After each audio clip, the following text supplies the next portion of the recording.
более 400 участников из республик Северного Кавказа, а также Московской области, Казани, Санкт-Петербурга, Воронежа, Ростова показывают свои таланты на 6-м международном фестивале-конкурсе «Золотой орел».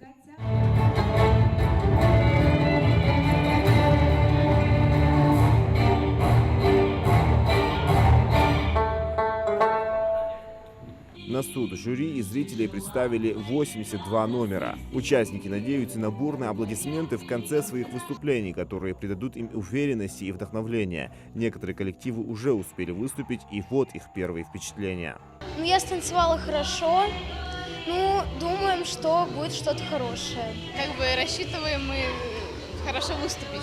Самое главное — показать себя. У нас еще осталось 4 номера: фолк и современка. Пока одни коллективы радуют своими творческими подарками зрителей в зале, другие морально настраивают себя на успешное выступление. Каждый руководитель хореографического коллектива мечтает получить призовое место. Конкуренция, признаются участники, очень сильная. Достаточно много приехало участников в номинации хореография, около 70 номеров. Коллективы достаточно сильные, география тоже их широка. Получить шквал аплодисментов от публики и сразить жюри рассчитывают солисты ингушского хореографического ансамбля «Беркат» из сельского поселения Галашки. В прошлом году им удалось занять 2-е место на фестивале, и в этот раз они не планируют возвращаться домой без абсолютной победы. Раньше были какие-то недостатки, сейчас мы подготовились и рассчитываем на 1-е место, и Дал Эндель заберем 1-е место.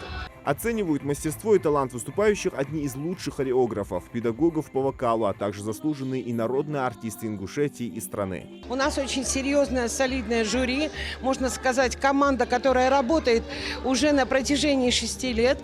Она, это, как говорится, стая золотого орла. Они будут определять результаты нашего конкурса.